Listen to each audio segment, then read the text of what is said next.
Bonjour à tous. Aujourd'hui, on va résoudre deux nouveaux problèmes. Le premier parlera d'un chemin en forêt. Le deuxième parlera du chien Médor et de son os.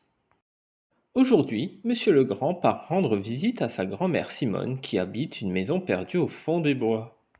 Pour s'y rendre, il suit un petit sentier qui traverse la forêt. Mais attention, trois loups rôdent dans les parages. Heureusement, chacun de ces loups est attaché à un arbre. Le loup A est attaché avec une corde de 7 mètres. Le loup B avec une corde de 3 mètres. Et le loup C avec une corde de 3 mètres 50.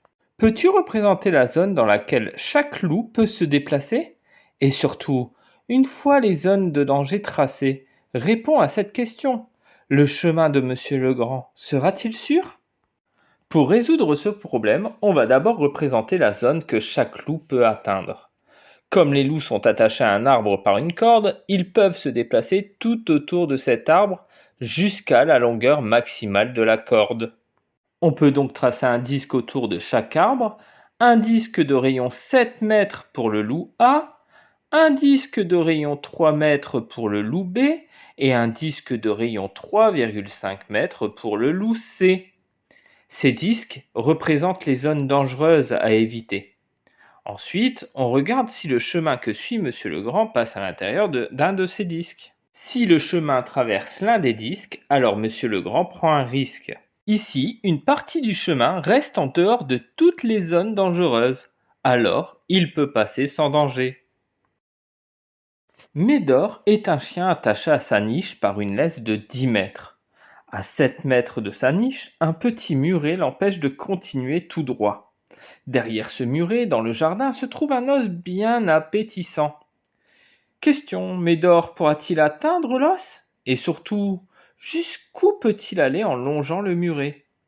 Pour savoir si Médor peut atteindre l'os, observons bien la situation. Médor est attaché à sa niche avec une laisse de 10 mètres, mais à 7 mètres, un muret bloque son passage. Cela veut dire qu'il ne peut pas aller tout droit vers l'os. Alors, que peut-il faire? Médor peut longer le muret et contourner l'obstacle. Il faut maintenant calculer la distance qu'il lui reste pour se déplacer le long du muret. 10 mètres de laisse moins 7 mètres en ligne droite, il lui reste 3 mètres pour avancer sur le côté. Médor peut donc se déplacer jusqu'à 3 mètres le long du muret. Si l'os est à moins de 3 mètres en longeant le mur, alors il pourra l'atteindre.